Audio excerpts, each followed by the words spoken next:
E o dólar teve um início de ano chamando atenção, registrando baixas impressionantes aí em algumas sessões já no início de 2022, e a gente precisa entender quais serão os rumos que esse mercado vai tomar, se é que esses rumos já estão bem definidos. Tem várias variáveis na mesa que precisam ser consideradas, e para a gente entender quais são elas, quais serão mais fortes, outras nem tanto, por isso que a gente chamou o André Perfeito, economista-chefe da Necton, para estar conosco na tarde dessa terça-feira aqui no Notícias Agrícolas e tentar entender o rumo desse mercado e, claro, saber o impacto disso para o nosso setor. Não é isso, André? Boa tarde, meu amigo. Seja bem-vindo ao Notícias Agrícolas pela primeira vez em 2022. Feliz Ano Novo. Opa, obrigado, Carla. E vamos ver que esse ano seja melhor para todo mundo, né? A gente está precisando de algum alívio aí, né? E 2022 começou difícil, um ano chato, mas acho que tem espaço para terminar bem melhor do que começou. Pois é, André. Essas baixas que foram consideráveis aí nessas primeiras sessões de 2022, elas impressionaram ou elas estavam na conta? Era assim que as coisas deviam acontecer realmente? Olha, assim, o comportamento do dólar, né, ele acabou tendo enfim, está mais pressionado. O dólar está ganhando força contra o real e outras moedas, porque está tendo uma discussão muito grande de uma eventual alta da taxa de juros nos Estados Unidos, que nem eventual vai ter, né? E a elevação dos juros nos Estados Unidos, a gente está falando dos vértices mais longos, né, de 2, 5 anos, tem gente que olha de 10 anos também. Isso daí tende a fazer que a moeda norte-americana ganha um pouco mais de força contra as outras, né? Só que também eu acho que esse movimento é limitado. O que é limitado desse movimento, né? A alta de juros por lá deve equilibrar os juros que estava antes da pandemia, né? Se você vê as curvas de juros nos Estados Unidos, como parece de ação também, né? Veio a pandemia, pum, despencou, né? Sim. A taxa de juros, o que implica necessariamente dizer que muita gente comprou título público norte-americano. Então, por isso, eu acho que vai voltar ao patamar que estava antes da pandemia. Não vai subir muito mais além do que isso. Isso implica dizer, entre outras coisas, né, que esse ruído pode se normalizar. E no caso do Brasil, né, a gente tem visto algumas movimentações que podem até ajudar a apreciar o real, né? Não é nem que o dólar vai perder força só, né, porque em algum momento vai ser incorporado à opinião dos investidores a alta de juros nos Estados Unidos. Mas aqui também a gente vai ter alguns motivos que podem trazer um pouco mais de respiro para a moeda local. E a gente tem uma projeção de uma continuidade de alta da nossa taxa de juros também, né, André? Exatamente, né? Existe uma leitura já estabelecida, né, que a taxa deve ir para 11,75, 12,25, tá por ali, né? E isso daí vai de encontro a uma inflação que tem se mostrou persistente. A inflação está caindo no curto prazo, a verdade é essa. As variações mensais, não é nem só a variação anual, a variação mensal está caindo, o que pode contribuir para uma taxa de inflação, né, anual menor. E só que os juros estão subindo. Isso daí tem efeitos na atividade, tem efeitos da inflação, obviamente, tem efeitos na taxa de câmbio, né? Isso que eu tenho observado e falado para os nossos clientes aqui. André, como é que a gente vai continuar absorvendo essas questões todas que vêm dos Estados Unidos? Porque essas primeiras declarações dos representantes ali, dos líderes do Federal Reserve, que é o Banco Central norte-americano, elas acabaram até trazendo algumas surpresas, né? Alguns economistas, alguns especialistas acreditando que isso, o Fed veio com uma postura talvez um pouco mais drástica do que sinalizou ali no final de 2021, enfim, houve bastante essa conversa. Você concorda com isso ou o Federal Reserve está traçando uma estratégia bastante condizente com o que está acontecendo na sua economia, na economia norte-americana e na economia global? Bem, olha, eu sou da opinião que o Federal Reserve vai fazer todo esse processo de acomodação da taxa de juros lá de forma absolutamente segura. Eles não vão inventar de fazer um choque mais forte do que o mercado espera. O que ele está fazendo é o seguinte, ele está falando, olha, pessoal, eu vou subir essa taxa de juros. Olha, pessoal, eu estou pensando em parar de colocar dinheiro nos instrumentos de quantitative easing que eles fazem, né, que é o tapering, né, que a gente discutiu muito ano passado. Né? Ele tá falando o seguinte, olha, pessoal, esse olha, pessoal, tem como efeito desejado que o mercado entre ele mesmo em discussão para determinar qual que é o preço. Né? Em vez do Fed, do Banco Central Norte-Americano, determinar ele qual é a taxa, ele vai deixar que o mercado determine. E aos poucos Sim. ele vai entrando nessa discussão. Ele deve entrar nessa discussão já em março, com algum tipo de alta na taxa de juros por lá. A gente deve ter também algum corte da liquidez. Só que, de novo, né, tudo isso daí vai ser forma muito modesta, muito devagar. A inflação norte-americana está batendo 7%. É verdade, mas a meta A meta não, o que o Banco Central norte-americano olha é que tem uma inflação em torno de 2% na média de alguns anos, né? Você tira a média, aí você chegar nos 2%, ele começa a subir a taxa de juros. Então ele vai tomar essas decisões aos poucos. E eu acho que teve muita frenesi. O que eu acho, cara, isso eu tenho falado muito para os clientes, é que o mercado tá louco para arranjar uma desculpa para realizar, sabe? Bolsa lá fora não para de subir, algumas commodities não param de subir, aí o pessoal começa, obviamente, a ficar receioso, em querer imaginar, olha, tem que cair, tem que cair. E a desculpa disso seria o juro nos Estados Unidos. O que o Fed, eu acho que está falando assim, ele não vai dar essa desculpa para vocês. Sim. Ele vai ser devagar, ele não vai. É verdade, alguns membros do board do Fed sinalizam coisas mais pesadas e tal, mas, mais uma vez, não... Sabe por que eu acho que não, também isso? Bem, o Fed não vai subir a taxa de juros rapidamente, porque se ele fizer isso, ele destrói o balanço dos bancos por dentro, né? Isso daí Certo. não pode ser feito desse jeito. Mas também o Fed, ele vai fazer de forma bastante lenta, né? Ou pelo menos segura, né? Porque ele não tem interesse nenhum, né, em gerar essa desorganização dos mercados. Ele não precisa, não precisa de jeito nenhum. Então, por esses motivos, o dólar uma hora vai se estabilizar, e no Brasil, né, só para falar da moeda brasileira, eu estou com uma leitura do real mais forte ao longo de 2022. O Brasil exporta, grosso modo, duas coisas: commodity e taxa de juro. Antigamente a gente só estava exportando commodity, só que agora tem commodity uma taxa de juros mais elevada, certo? E mais do que isso, os economistas têm projetado, né, dado o nível de incerteza da atividade global, de incerteza a respeito de questões geopolíticas, commodity para cima, ou seja, o balanço comercial vai ser mais alto. Ora, se a gente tem saldos comerciais maiores, somado a uma taxa de juros mais elevada e com um nível de reserva bastante adequado, não tem por que imaginar que o real vai perder muito mais força. Claro, a não ser que dê algum ruído político mais estranho, mas não é o que faz parte do meu cenário. Era exatamente isso que eu queria que você trouxesse para a nossa análise. O andamento da nossa balança comercial, como está planejado ou como está desenhado, também vai ser uma variável importante para a gente entender, portanto, o caminho do dólar esse ano, né, André? Exatamente. Para ter uma ideia de valores, né, nossa balança comercial, o saldo fechou em 2021 em torno de 20 bi, alguma coisa do tipo de dólar, e o mercado projeta para o final desse ano em torno de 50 bi. Por que está projetando, né, uma alta tão mais forte? Por sinal, digo de passagem, na verdade está projetando 54 bi. Se vier 54 bi, é o maior valor da série histórica. Tá? Então, assim, é bastante que está sendo projetado o saldo no Brasil. Basicamente, tem dois motivos que conspiram para um saldo maior. De um lado, uma atividade econômica fraca no Brasil que vai fazer a gente importar menos.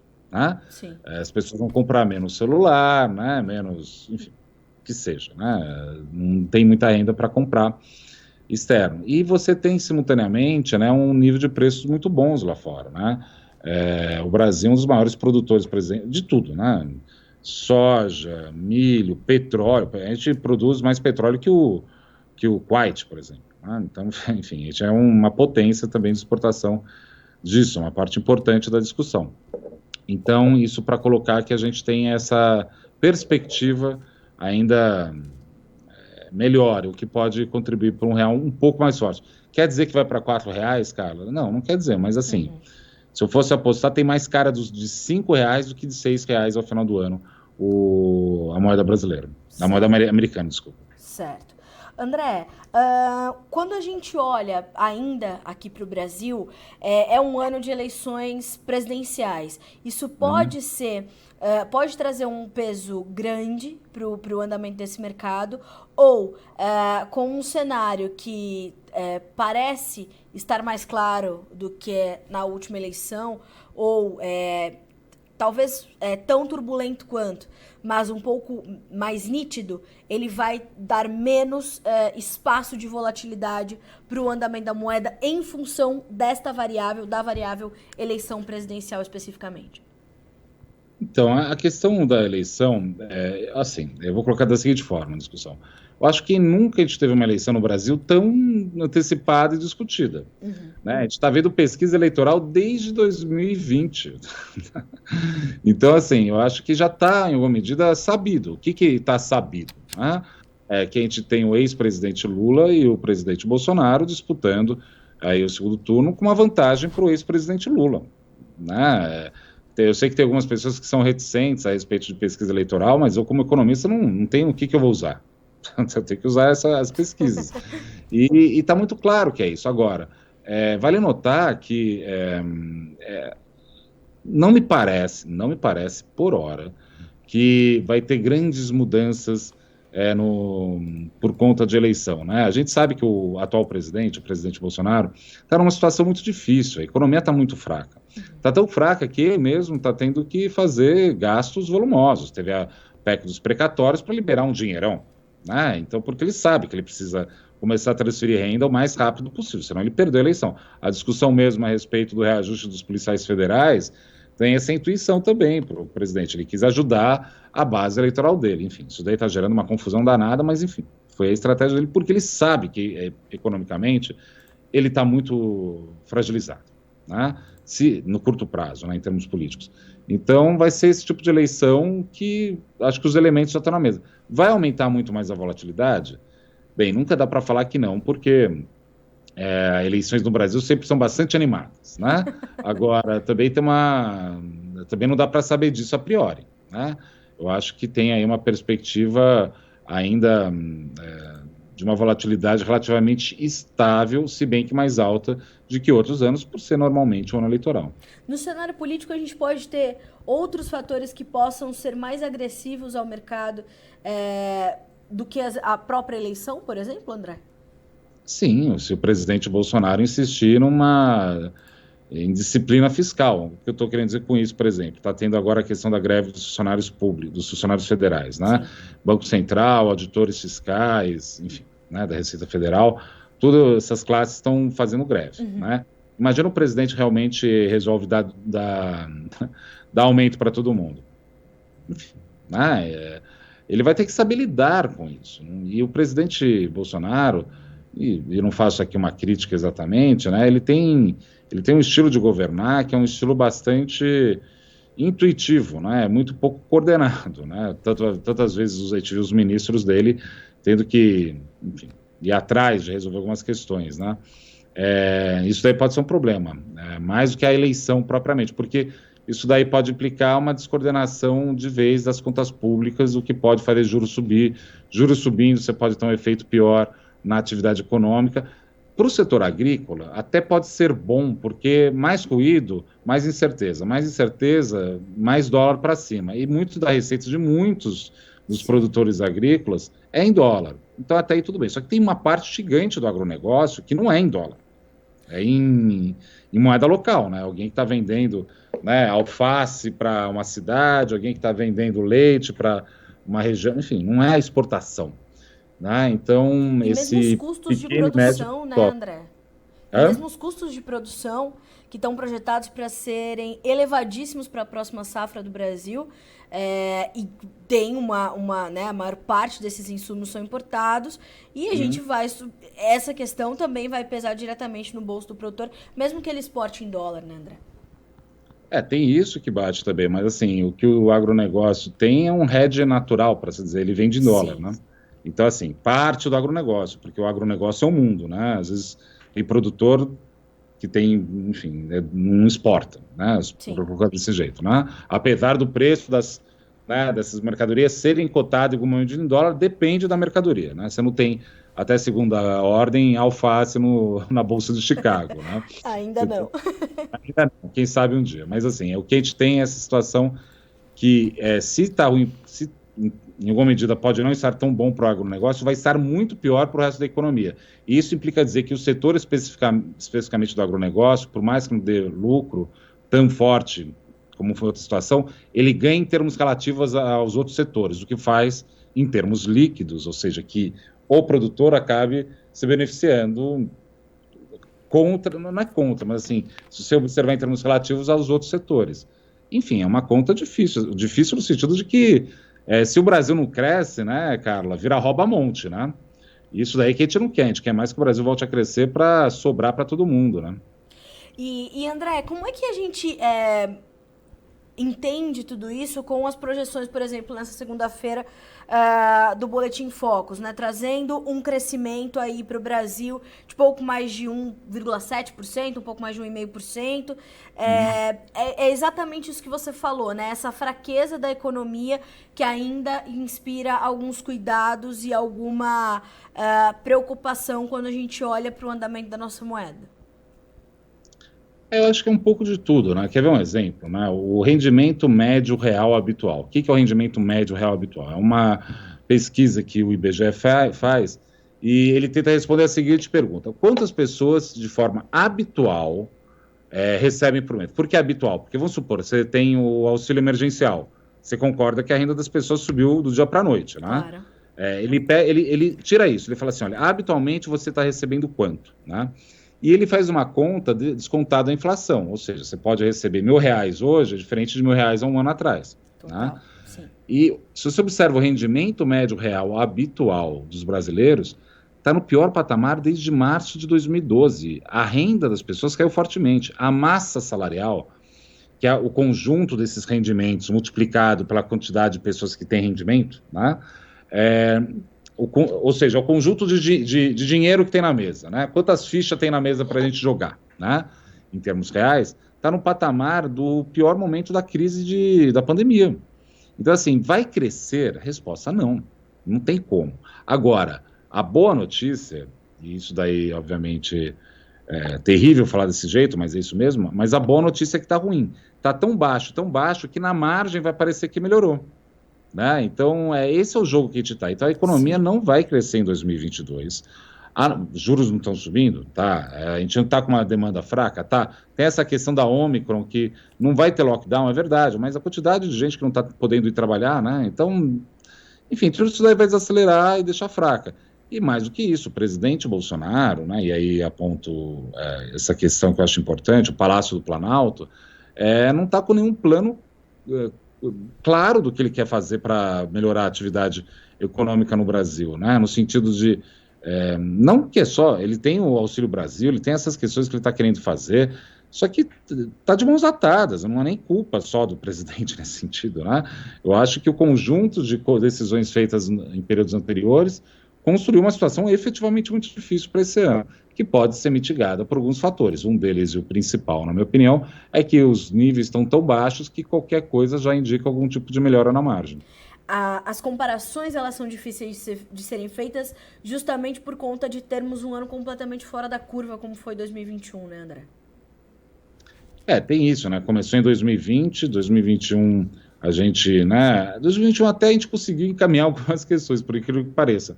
É absolutamente impressionante e o povo brasileiro está de parabéns, na minha opinião, pelo nível da vacinação.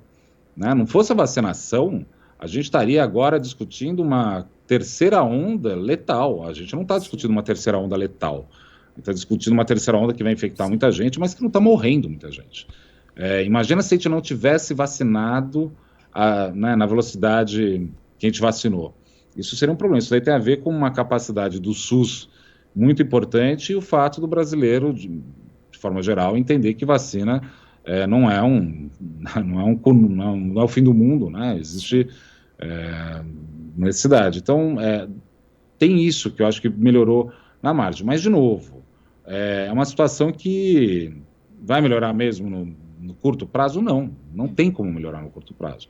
Mas também tem como algumas variáveis, entre elas juros mais para frente, bolsa mais para frente, o dólar talvez já não muito mais para frente, começar a entrar numa trajetória que vai parecer que está melhorando. Por que está melhorando? Né? Não é porque está melhor, é porque deixou de ficar tão ruim. No fundo é isso. Porque estava muito ruim, né? Muito. Imagina, nosso rendimento médio real caiu para o patamar de março de 2012, ou seja, o conjunto de rendimento das pessoas ficou estagnado uma década. Isso em termos reais, né? Ou seja, né? Em termos, né? O consumo das pessoas ficou estagnado. Quer dizer que a economia brasileira não cresceu? É complicado isso, né? André, quando a gente olha para o quadro global, essa nova onda trazida pela Omicron, embora justamente ela seja menos letal e ela só a diferença é que ela tem um grau de transmissão mais rápido, mais forte, né? Então tem mais pessoas sendo contaminadas muito rapidamente. Isso traz uma mudança de perspectiva também para o crescimento econômico global e isso impacta também diretamente em economias mais frágeis, como a economia de um país como o Brasil, por exemplo, que está justamente nessas comparações difíceis de serem feitas e tudo mais. Quando a gente olha para esse atual momento de casos em crescimento, hospitalizações aumentando em alguns pontos do globo, tudo isso também traz uma dificuldade de se projetar para onde está indo a economia global a partir desse momento? Então, sim, tem uma dificuldade, mas sim, a gente sabe que também não vai ser um desastre completo. Tá. O que a gente tem, vamos pegar o Brasil primeiro, né? O Brasil vai enfrentar uma dificuldade? Vai. Só que o Brasil vacinou, tem vacinado, né? E vai começar agora a vacinação de crianças. Isso é importante. Por quê? Porque isso daí torna que a gente, em termos relativos a outras populações, a gente vai melhor. Uhum. É que nem quando eu disse do setor agrícola, não é que ele vai bem, mas só o fato dele não estar indo tão mal que nem outros faz que, em termos relativos, pareça melhor, eu fique melhor para o setor. Então, assim, o Brasil precisa vacinar e a boa notícia é que a gente está na frente, então esse é um ponto. Agora, a respeito do nível de atividade global, quem importa para a gente, vamos ser francos, é a China, né? E a China veio com o PIB mais fraco recentemente, no quarto trimestre. O Banco Central chinês já começou a cortar os juros por lá, eles vão manter a demanda, entendeu? Eu acho que então não tem muito, não é tão ruim que nem podia imaginar. Quer ver uma outra questão geopolítica que é importante, que não tem bem a ver com a Omicron, né? Mas tem a ver com, por exemplo, os conflitos na Ucrânia, né? A Rússia pretende atacar a Ucrânia se o governo em Kiev decidir virar europeu, né? Entrar na União Europeia, né? Nesse sentido. Vamos supor que tem um conflito armado ou tem uma situação pior, enfim, os Estados Unidos faça sanção para a Rússia, etc. e tal. O que vai acontecer com o preço do petróleo? Subir. Se vai subir o preço do petróleo, isso quer dizer que a gente pode ter, né, até uma melhora interna do Brasil. A gente é exportador de commodities, né?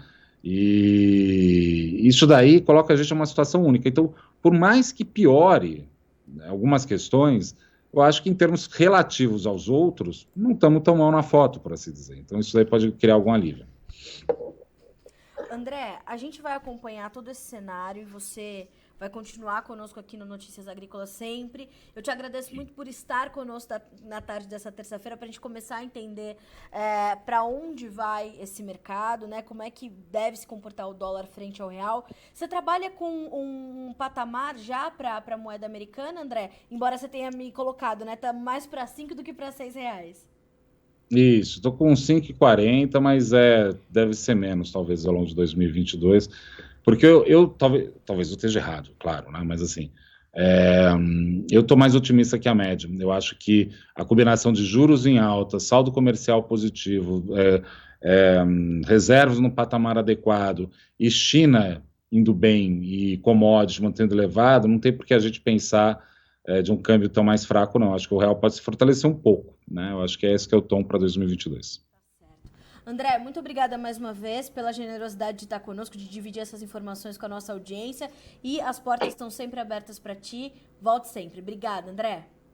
Eu que agradeço, um abraço a todos. Até mais, um abraço. Conosco, portanto, André Perfeito, analista, economista-chefe da Necton, melhor dizendo, e o resumo do André é bastante claro. Juros mais altos, saldo comercial positivo, reservas em patamares adequados, a China indo bem e nós, como exportadores de commodities, também indo bem, temos aí sinalizações importantes de que o real pode se fortalecer frente ao dólar neste ano. O André fala em 5,40, mas fala que podemos ter um valor ainda mais baixo do que esse. Como o André colocou, né? Temos um uma força muito maior para os R$5 do que para os R$6, como foi observado ali em 2021, principalmente no finalzinho de 2021, né? Quando tivemos ali altas expressivas, o dólar chegando a superar R$5,70, enfim, encontrando espaço para esse fortalecimento. Agora, me parece que o caminho é inverso. Se você chegou agora, já essa entrevista vai estar disponível na íntegra para você acompanhar e entender para onde deve ir o mercado cambial aqui no Brasil. Ano importante para nós, ano de eleições presidenciais. É importante entender, portanto, a análise de quem sabe mais, né? André Perfeito conosco, economista-chefe da Necton. A gente fica por aqui com este boletim, mas segue a nossa programação para que você seja sempre o produtor rural mais bem informado do Brasil. Se inscreva em nossas mídias sociais, no Facebook Notícias Agrícolas, no Instagram @Notícias Agrícolas e no nosso Twitter @Notiagre. E para não perder nenhum vídeo, não se esqueça de nos acompanhar no YouTube e na Twitch, Notícias Agrícolas Oficial.